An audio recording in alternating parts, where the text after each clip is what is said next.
Les histoires du crime. Matteo Ferrux.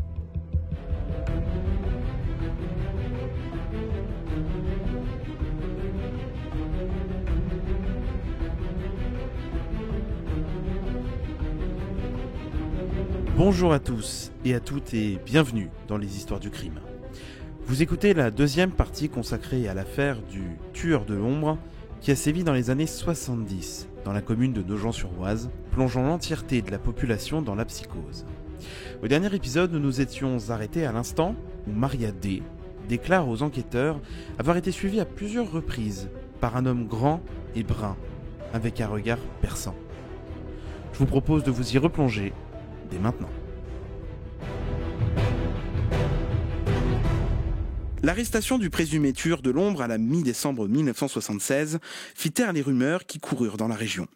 Le commissaire Jacob avait reçu un appel anonyme lui indiquant que le tueur était un ancien ouvrier des établissements Rivière à Creil qui avait fait l'Algérie, avait pratiqué la boxe, était marié à une femme blonde et ne possédait pas de permis de conduire. Selon l'appel, l'homme était un violent et un voleur. Daniel Neveu avait déjà établi une liste de 150 suspects. À l'issue de la dénonciation téléphonique reçue par son patron, il rajouta « sinon » à celle-ci. En revenant sur le dossier du double meurtre du cimetière de Laigneville, Neveu entend bien que le meurtrier avait été surpris dans un lieu qu'il connaissait. En effet, celui-ci n'avait jamais tué d'homme. Un indice vient étayer le raisonnement de Neveu. Quelques jours après le double meurtre, à côté d'un robinet d'eau du cimetière, avait été retrouvée une balle de 22 longs rifles. Une balle qui était certainement tombée de la poche du tueur alors qu'il se lavait les mains. En pleine nuit, Neveu essaya, sans succès, de retrouver ce robinet. L'assassin était donc un habitué du cimetière, quelqu'un qui devait se rendre régulièrement sur la tombe d'un parent. Une fois encore, Neveu dresse une liste de 2500 personnes qui auraient pu venir se recueillir sur l'une des 650 sépultures de Laigneville. Un laborieux travail de recoupement qui lui permit de recouper les informations et de sélectionner 250 fiches. Au mois de novembre 1976, après de multiples vérifications, seuls 50 noms subsistent encore sur la liste des suspects. Il fallait agir vite, car l'hiver et la pluie risquaient de ramener le tueur de l'ombre sur son terrain de chasse.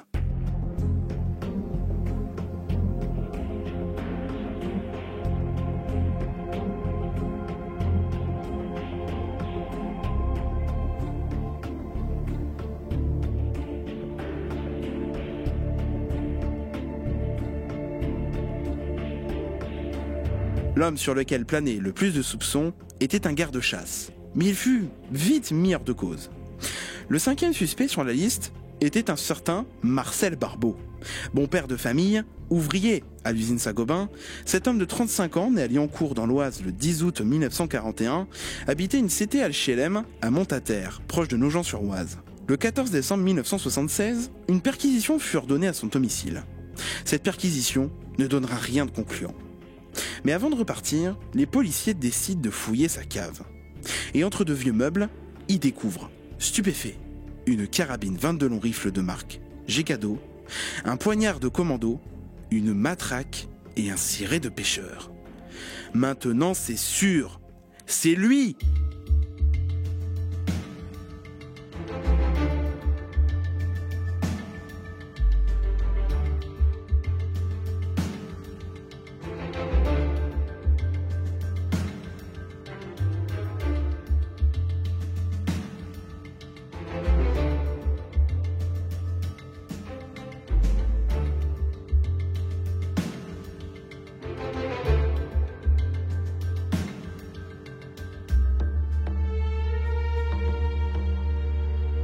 Marcel Barbeau fut arrêté le même jour. Lorsque les policiers présentèrent Barbeau à l'inspecteur Neveu, ce dernier fut frappé par la similitude entre ce solide gaillard d'1m82 et le portrait robot du tueur de l'ombre. Rien n'allait pour l'arranger entre sa ressemblance avec le portrait robot et sa carabine 22 longs rifles et le poignard retrouvé dans sa cave. Pourtant, à son premier interrogatoire, Barbeau nie toutes les accusations. Pour lui, tous les objets ont été trouvés dans un cimetière. Ce n'est pas suffisant, pas du tout.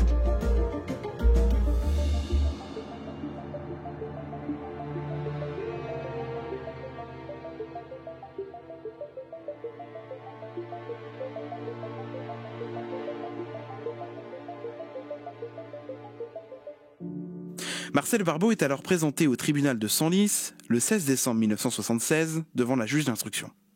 Avant de le faire comparaître, la juge a étudié les conclusions de l'analyse balistique, qui est accablante.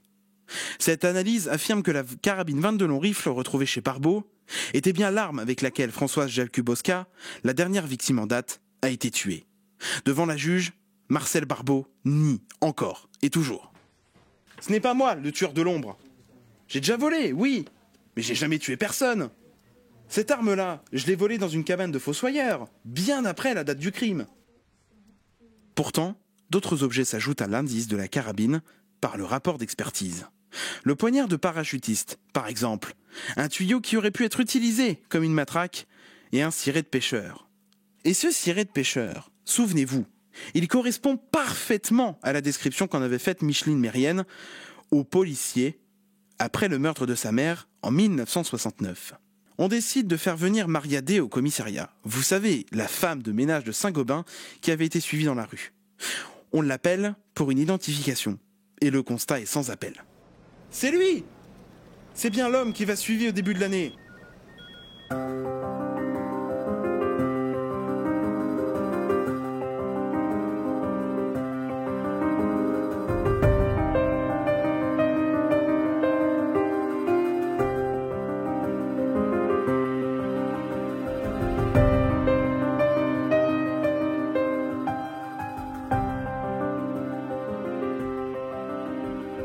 On demande également à Micheline Mérienne de l'identifier. Et elle est formelle, elle aussi. Oui, c'est lui. Je reconnais sa silhouette. D'ailleurs, Barbeau, qui était censé ignorer qui était le témoin, se trahit devant la police. Mais enfin, comment peut-elle me reconnaître 6 ans après? Cette fois-ci, ça en est trop.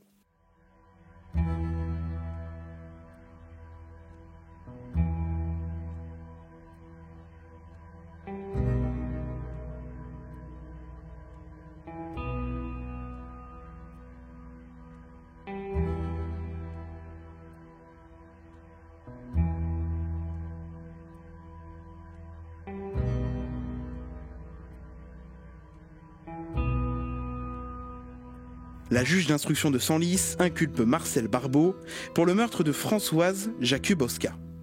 Il est par la suite incarcéré et mis au secret à la maison d'arrêt d'Amiens. Vous vous dites, ça y est, c'est fini pour lui. Pourtant, non. La justice n'en a pas fini avec Marcel Barbeau. Le 21 décembre de la même année, il est une nouvelle fois entendu en présence de son avocat. Durant 3 heures, il est très évasif. Parfois, il répond aux questions du juge, parfois, il les esquive, sans perdre son sang-froid. Lorsqu'elle l'interroge sur sa présence presque quotidienne dans les cimetières de la région, il répondit. Mon grand-père, qui ne pouvait plus se déplacer, m'a demandé d'entretenir régulièrement les tombes des 5 membres de la famille. C'est tout. Depuis la dernière confrontation de l'inculpé avec la juge d'instruction, la balistique avait poussé plus loin l'examen de la carabine et des balles extraites des corps des victimes. L'arme qui avait tué Françoise Jakubowska avait également tué Julia Goncalves. Ces conclusions n'ébranlèrent pas Marcel Barbeau. Il continua de prétendre qu'il avait trouvé la carabine et que celle-ci avait dû être utilisée par le tueur de l'ombre. Il admit qu'il aurait pu remettre la carabine aux objets trouvés ou à la police. Mais il ne l'avait pas fait parce qu'il avait la passion des armes. Et il dit même au juge « Je ne suis pas un assassin. C'est une épouvantable erreur. » Il est cependant inculpé pour un second meurtre, celui de Julia Goncalves. Et durant l'entretien, Barbeau ne manifestera qu'un seul moment de faiblesse lorsqu'on lui donna des nouvelles de son fils, qu'il adorait.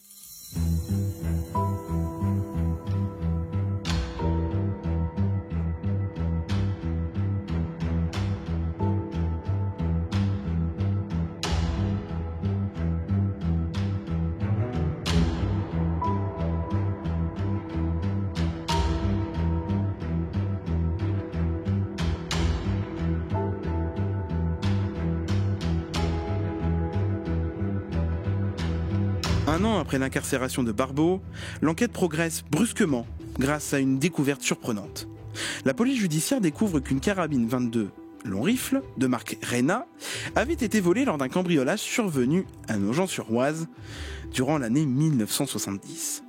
Comme le propriétaire avait l'habitude de s'entraîner au tir dans son jardin, celui-ci fut fouillé et les balles provenant de l'arme y furent découvertes.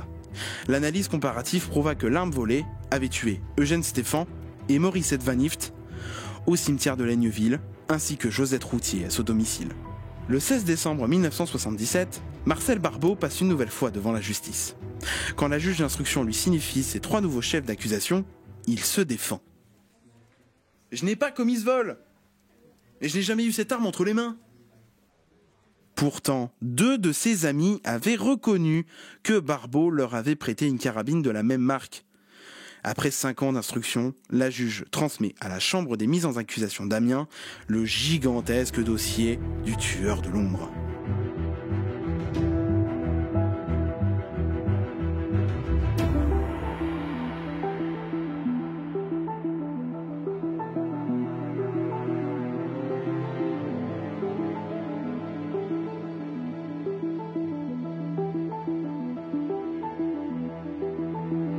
Sur les 8 meurtres, seulement 5 sont attribués à Marcel Barbeau, qui n'est néanmoins jamais passé aux aveux. Les 3 premiers meurtres commis à Nogent, celui de Thérèse Adam, Suzanne Mérienne et celui d'Annick Delisle, ne sont donc officiellement pas élucidés. Le procès de Marcel Barbeau, dit le tueur de l'ombre, s'ouvre donc le 25 mai 1981 au palais de justice de Beauvais. Au total, 75 témoins et 17 experts furent entendus pendant ce procès. Présente à son procès, l'épouse de Marcel Barbeau, Josiane, osait à peine porter un regard sur son époux. Tout d'abord, le juge a souhaité en savoir plus sur la vie personnelle de Barbeau. « Votre mère est décédée. Étiez-vous à côté de votre mère le jour de sa mort ?»« Oui. Oui, j'étais là. Je l'ai vu mourir. » Marcel évoque également les autres décès survenus dans sa famille, jusqu'à sa rencontre avec son épouse Josiane, qu'il aimait tellement. Les psychologues viennent à la barre. Ils conclurent tous que Marcel Barbeau n'était pas un malade mental et que c'était un homme intelligent. Se succèdent ensuite à la barre les collègues de travail, les amis, les voisins et les membres de la famille de Barbeau. Autant de témoignages qui allaient dans le même sens. Barbeau, c'était un brave type. Seule fausse note dans ce portrait sympathique, la déclaration d'un ancien collègue. C'était un violent, Barbeau. Sa femme témoigne également à la barre. Marcel était un bon mari, doux et intentionné avec les enfants. Je n'ai rien à lui reprocher. C'était un mari fidèle. Je n'ai jamais songé qu'il ait pu me tromper. Je n'ai jamais compris pourquoi il commettait ces cambriolages. Nous avions du mal à vivre. Quand il est sorti de prison, j'ai décidé de lui donner une chance. Mais je l'ai prévenu. S'il recommençait, ce serait fini. Et il m'a menti à 2 reprises. Chaque fois, il m'a assuré qu'il partait faire des renforts à l'usine. Et c'était faux. L'avocat de Barbeau lui pose ensuite une question. « Madame, pensez-vous que votre mari est le tueur de l'ombre ?»« Non. Marcel est innocent de tous ces crimes. Sinon, je ne serais pas resté avec lui. » Après une semaine de procès, où les crimes étaient à l'ordre du jour, Marcel Barbeau reste sur sa position. Il est innocent. Néanmoins, certains indices et détails font penser que Marcel Barbeau est bien le tueur de l'ombre. Alors, le 10 juin 1981, l'avocat général fait un réquisitoire de 4h30, à la fin duquel il réclame la peine de mort. L'avocat de Barbeau rappelle que son client n'a jamais rien avoué et que plusieurs preuves matérielles ne sont pas solides. Pourtant, après 6 heures de débat, vers 3h30 du matin, le verdict tombe. Marcel Barbeau, levez-vous. Après un long débat avec les membres du jury, nous vous reconnaissons coupable de 16 cambriolages, 2 meurtres et 3 assassinats. Néanmoins, nous vous accordons les circonstances atténuantes et le tribunal vous condamne à la réclusion criminelle à perpétuité.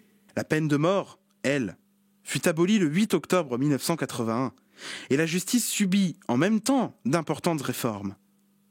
Alors, l'avocat de Barbeau essaye de faire appel pour tenter de réduire la peine de son client. En vain. Le 21 novembre 1983, Barbeau est encore condamné à la réclusion criminelle à perpétuité après un procès qui ressemble étrangement au premier. Malgré le fait que Barbeau continue à clamer son innocence à la barre. Aujourd'hui, Marcel Barbeau est toujours vivant et il est toujours incarcéré à la maison centrale de Saint-Maur, dans l'Indre, depuis sa condamnation le 2 décembre 1983. Il y est bibliothécaire et fait partie des plus anciens détenus de France.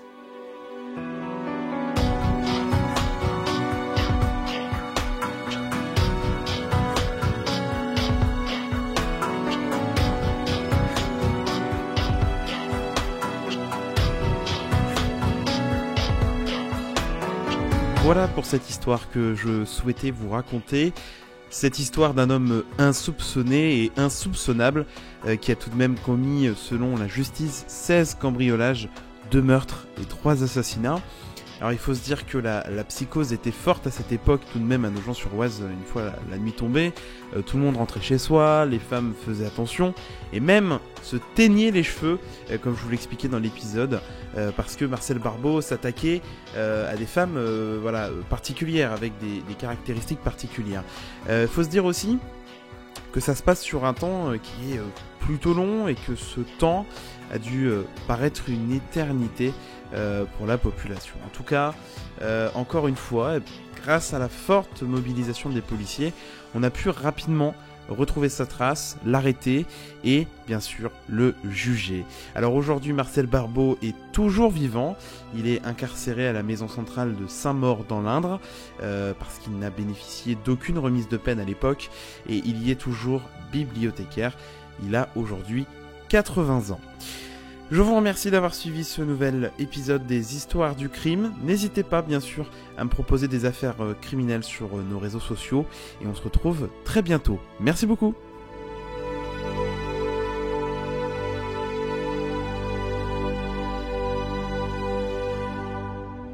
Écoutez d'autres histoires du crime sur toutes les plateformes et sur graphite.net.